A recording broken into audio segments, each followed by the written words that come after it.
This is Sunday Politics live on Channels Television. I'm Sean Kimbale in Abuja.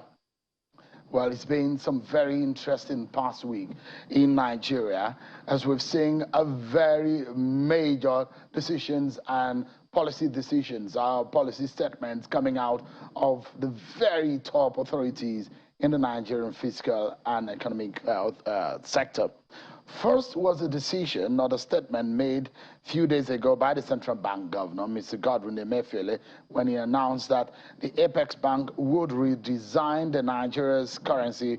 That action will come to effect on the 15th of December 2022. Take a listen to the CBN governor, Godwin Emefiele.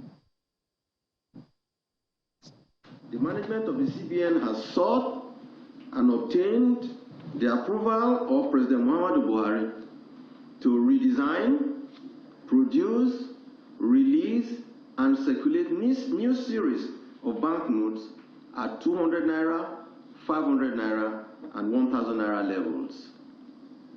In line with this approval, we have finalized arrangements for the new currency to begin circulation from December 15th, 2022, after its launch by President Muhammadu Buhari. The new and existing currencies shall remain legal tender and circulate together until January 31, 2023, when the existing currencies shall cease to be legal tender. Well, after that statement coming from the Godwin Emefiele, the CBN of the governor of the CBN, a few days later, the Minister of Finance, Mrs. Zainab Ahmed, disowned the policy, saying if implemented, the redesigning would portend great consequences for the nation and its economy, and that the CBN did not consult the necessary fiscal authorities for its decision. And here is what the Finance Minister said. We're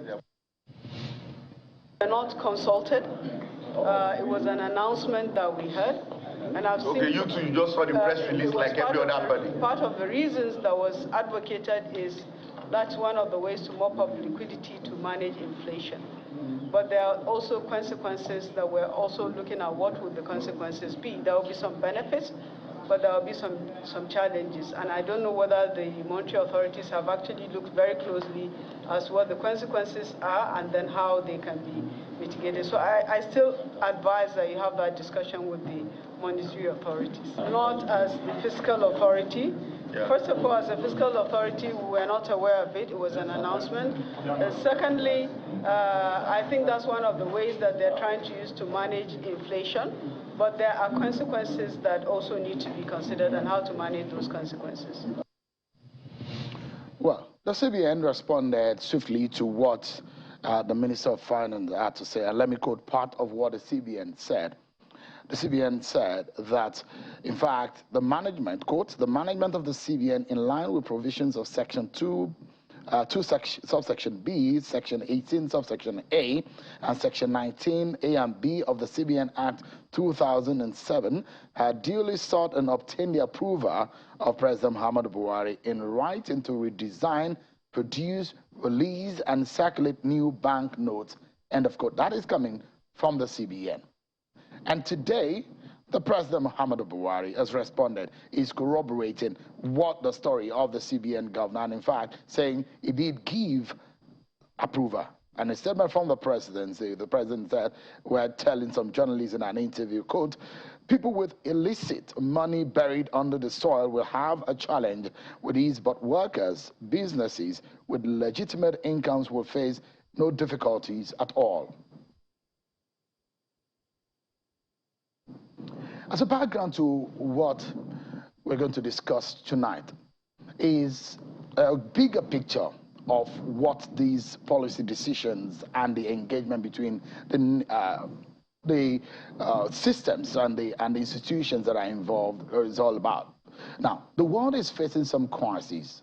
In some part of the world, you see some kind of war, economic crunches, and societal distress of some kind. What is peculiar to Nigeria is security, of course, and economic woes. The decision of the central bank over the past days and the reaction of the supervising fiscal authority to counter the apex bank action has gotten some people worried.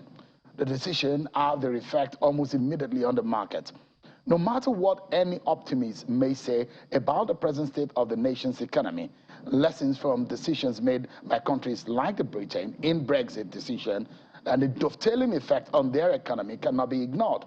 Neither the ugly financial trouble the nation of Venezuela has found itself is nothing anyone could ever pray for. Ask them in that country the value of their currency compared to other currencies, and how many bills of their legal tender will you require to purchase a mere cup of coffee? Just about the same time, 6 years ago, that the Nigerian CBN took the decision to redesign the Naira, India made a decision to suddenly take a drastic demonetization, that's what they call it, decision aimed at wiping out most of the nation's currency in hopes of ending black money and curbing corruption, similar to what the CBN governor said they're trying to do. But how has that experiment worked? 2 years down the line, or in fact 6 years down the line? The point is, political and policy decisions are very critical to the growth of or misfortune of a nation. When the world is experiencing troubles, decisions of political leaders have to be very, very deliberate and purposeful, if not the Venezuela kind of scenario are imminent.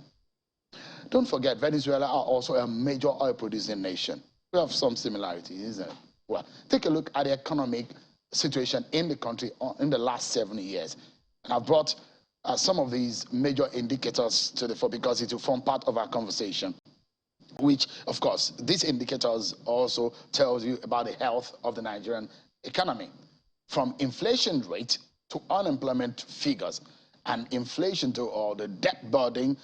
All of these figures have entered double figures or skyrocketed. Take a closer look at them. Inflation rate in 2015, pre-Buhari administration, 9%. It's now standing at 20.77%. Unemployment rate, 8.19%. Now at 33.3%. These are some of the figures that perhaps will give you a picture of the state of the nation's economy, health of the nation's economy. A few days ago, when the CBN governor made that decision, there's been a lot of reaction to that decision. But tonight, let's discuss in details what this means for our nation. Let's get some perspective. I'm being joined by a former deputy governor of the CBN, a political economist, a lawyer, a professor and former deputy governor of the Apex Bank, who was a presidential candidate in 2019. He is the president of the Institute for Governance and Economic Transformation and a public policy think tank. He's live here with me in our Abuja studio, Professor Kingsley Moghalu. Thank you so much indeed for coming. Thank you. Thank you for having me. I'd like to take the conversation because there are a lot of areas that we need to touch. Yes. But I will take it from the very, very bottom of the conversation. I will take it up. First and foremost, did the CBN do anything wrong in that decision or their decision of wanting to redesign the Naira? No. They were performing their statutory responsibility as the sole institution responsible for the issuance and management of the legal tender currency of Nigeria, which is the Naira. Note the emphasis on sole institution. That responsibility is not shared with anyone else. So the CBN is doing its job in saying they have come to a judgment that the time has come to redesign the Naira note. And there are a number of reasons behind that, which I'm sure we will discuss. Absolutely. So now, whether they are right or wrong, you've touched on that. And you said by the laws, the CBN Act that guides the operation of the CBN, yes, they are right. Oh, definitely. Politically speaking, yes, should the central bank have consulted with the finance minister, whom politically is assumed to be the supervisor of the economy? Please, you are wrong. I want to be very clear to you. The Ministry of Finance does not supervise the Central Bank of Nigeria. But does that office supervise the economy? It is part of the offices that supervise the economy. The Ministry of Finance, the Central Bank of Nigeria, national planning, the Ministry of Trade and Industry and Investment. These are all parts of the government. But the Central Bank of Nigeria, as the central bank of most civilized nations, is or should be independent of any external influence. So this is the context in which you have to see what is going on. The central bank fulfilled the requirement of it, which under the act is that you cannot change the currency of the country without approval from the president. They sought that approval, they got it. And so I think they were well within their rights. Let me explain something. The decision-making process in the central bank is in two phases most of the time. One, the Committee of Governors. I want you to note the term governors with an S. That is to say, the governor and the 4 deputy governors of the central bank who make up the Committee of Governors. The second level is the Board of Directors, which has the governor and the 4 deputy governors, 5 internal members, and 7 external members. Among the 7 external members of the board is the permanent secretary of the Federal Ministry of Finance. So the question is that this decision must have gone through the board. The permanent secretary of the Federal Ministry of Finance must have been there. Did he or she, I don't know who the permanent secretary is now, did he or she not inform the minister that this sort of decision was taken at the board? I don't know the answer to that. So there is an institutional mechanism, and I'm sure it is respected. But if you are talking about going personally to brief the minister, it is not required and it's not necessary. So let me explain. There's almost yes. an impossibility yes. that the Ministry of Finance is unaware of that decision Good. of the CBN. Good. That's what you're saying. So because of the presence of the permanent secretary on the board. That's what I'm saying. So there is a miscommunication somewhere. Probably. There is an institutional mechanism whereby in the board of the Central Bank of Nigeria, the Federal Ministry of Finance is represented. That's it. And this is a legal and practical and operational except fact. If the I was a member of the board. Which is almost impossible, except if the decision did not come from the board. How can it not come from the board? That's what I'm saying, except if it's not coming from the board. Listen. If it came from the board, yes. the permanent secretary of the Finance Ministry is supposed to be, statutorily, yes. is supposed to be there. Exactly. Now, which takes me to the other question. Whether or not the decision of the CBN yes. to redesign and change this, well, some people will say, I mean, it's not a total change, because the question, again, is, can the CBN unilaterally, without the approval of the political institution, such as the National Assembly, yes. change the face of the Naira or change the nature of the Naira without approval? What does the law say? Shem, why are we running around in circles? I've told you what the law says. The law says the central bank has the sole responsibility for the management of the currency. 2, the law says that if you want to change that currency, the only authority whose approval the central bank needs is the President of the Federal Republic of Nigeria. Why do you feel that everybody must be involved in a subject that they don't have the competence? What I was trying to ask you is, when you create a new denomination, yes, it seems to be a little difference between introduction of a new denomination and redesigning the Naira. Look, this is not the first time the Naira is being redesigned in Nigeria. This has happened. What are you talking about? Central banking in Nigeria began from the Bank of British West Africa in 1880, and they were issuing currency.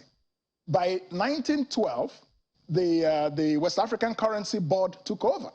And they did that for almost 60 years. In 1959, the Central Bank of Nigeria was created, and they took over the function of managing the currency. And since then, we have changed currencies several times. We changed currency in 1968 during the Civil War. We changed currency in 1973 when we moved from pounds to Naira. We added the 20 Naira note in 1977 to honor Murtala Mohammed, who was assassinated in 1976. In between 1979 and 2005, different notes and denominations were added. 100 Naira in 1999, I think it was 200 Naira in 2001, and I think it was 500 Naira in 2002 or something. And in 2005, I think it was the 1,000 Naira, something like, I may not be very precise. But so this is a routine function. And I don't understand there's no why. big deal. It's not a big deal. But why is it getting this kind of reactions from Nigerians? And let me ask you, could it be because the elections are just few months away? It could be. It could be because, you see, there are a number of reasons why I think the central bank, in its own statement, says it has chosen to do this. One of it is national security. There's 3.2 trillion Naira in circulation.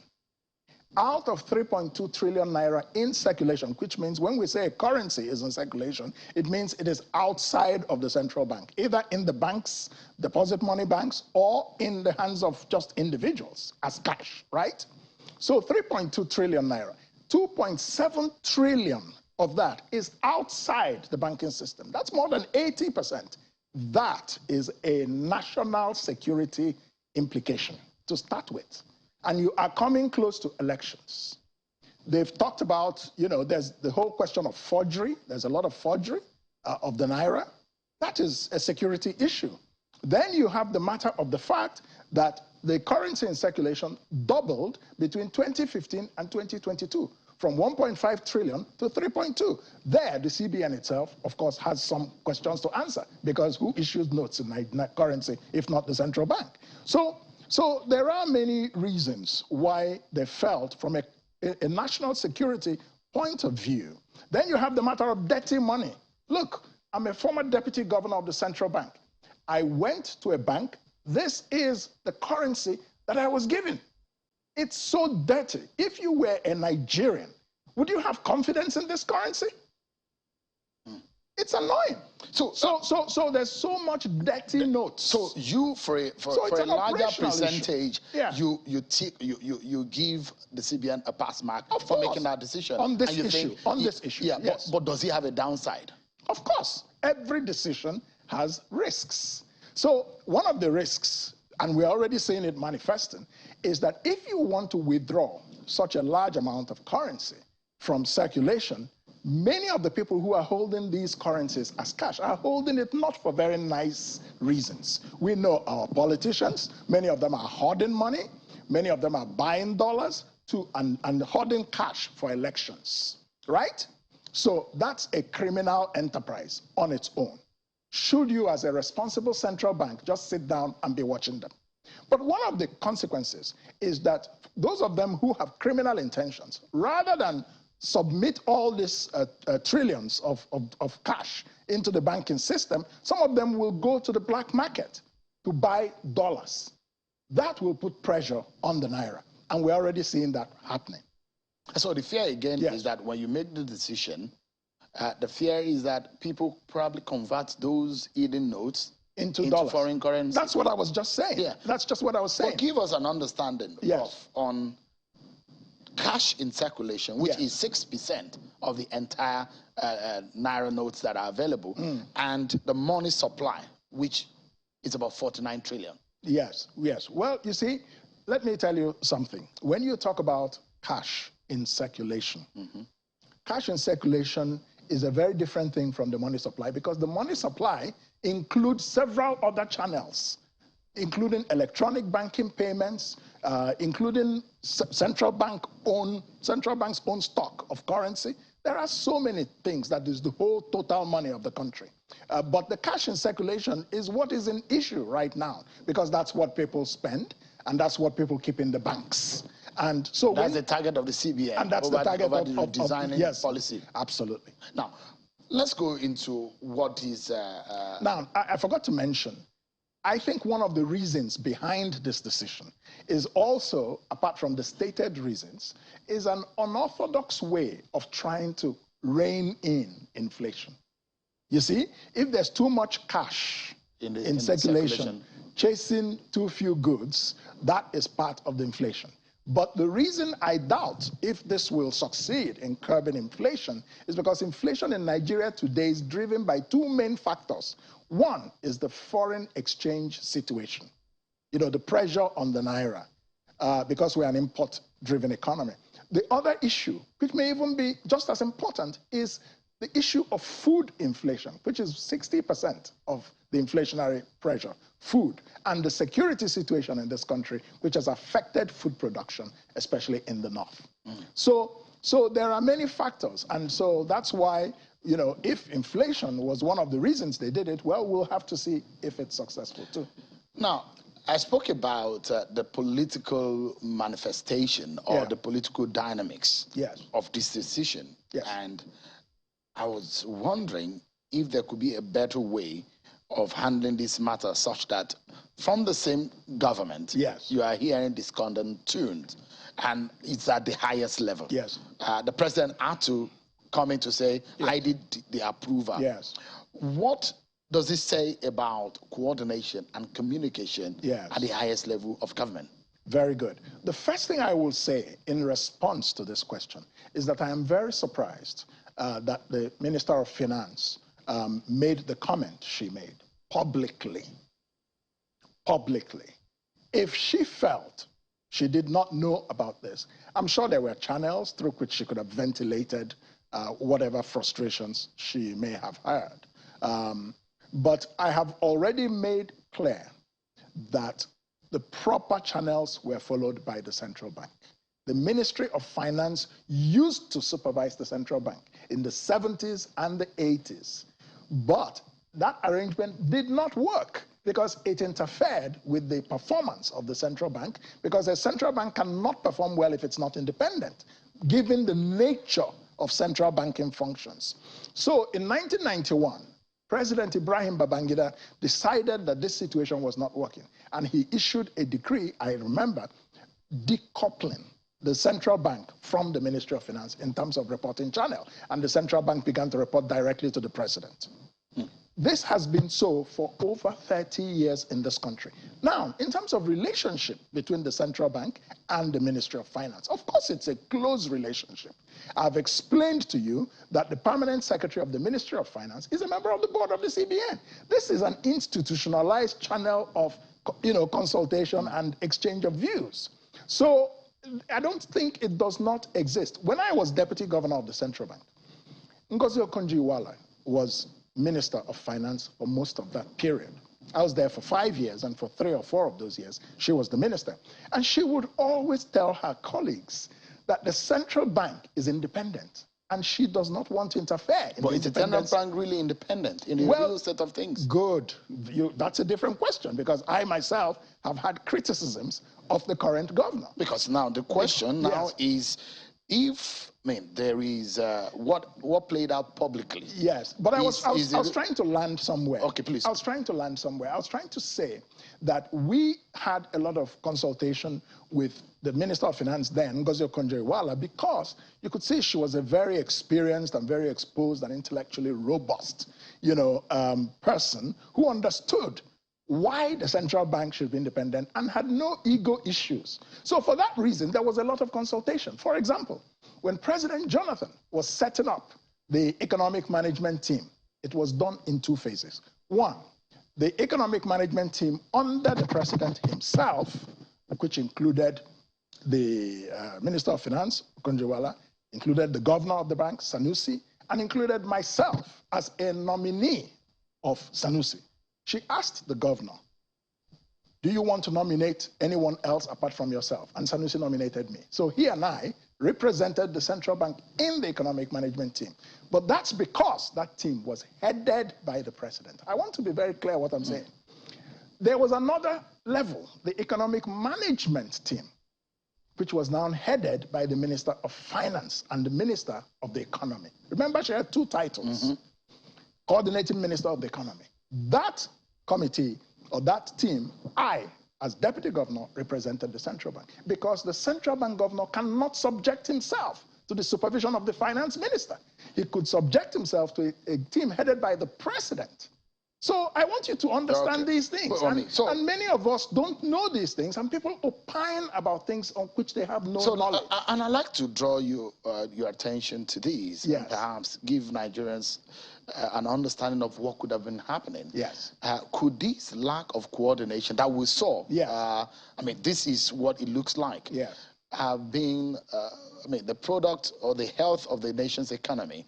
Could it be a product of some of what is happening on the ground? I mean, I suspect, within the system. I suspect so, because there's a lot of frustration, enough frustration to go around, and I'm sure that they are feeling it at their level, the Minister of Finance, the Governor of the Central Bank. I don't know what's the personal working relationship between the two of them, but if it was very good, I don't think this would have happened. Like I said, one would think that the central bank governor is just a phone call away. Exactly. Even if there was. But let me tell you something. This move of redesigning the currency is a very sensitive national security move, and the governor will want to be very careful to keep the discussion simply with the president, because you may call people to say, oh, well, we're all colleagues, you're in the Ministry of Trade, you're in the Ministry of this and that, we're about to change the Naira. Then immediately the person takes up a phone and calls some cabal somewhere.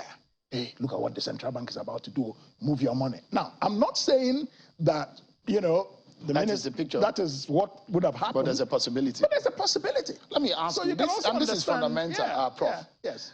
The next president of the Federal Republic will have to have a tough job. I mean, will have a tough job on his hands. Yes. And in nursing, because there is a big hurt. Yeah. If the picture of the indicators in the present economy can be brought back to the screen so Nigerians can understand, because if we're saying this, sometimes people find it difficult to connect with the fact. And the fact is what we have put forward to you tonight, Nigerians.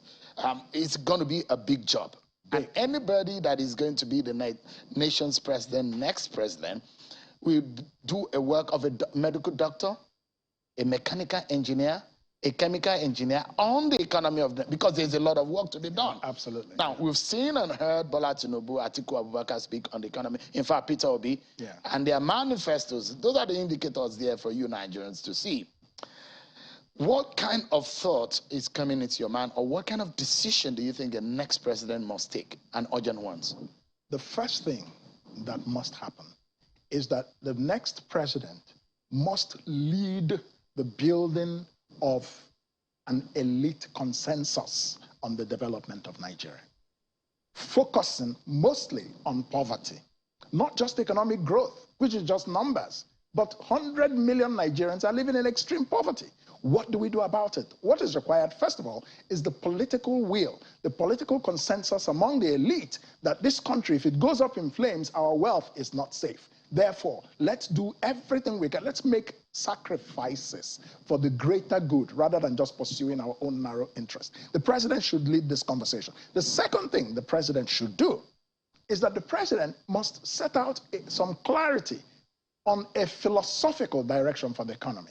And here I see the manifestos of Atiku, I see the manifesto of Tinubu, I see Peter Obi's own thoughts, and I can distill as follows. Atiku believes a lot in the market as the mechanism through which the economy should flow. Tinubu, on the other hand, so this debate is already beginning. Tinubu, on the other hand, believes a lot in the responsibility and the power of the state. Peter Obi is somewhere in between. Peter believes in the market, but Peter believes a lot in small business. Do you see what I'm saying?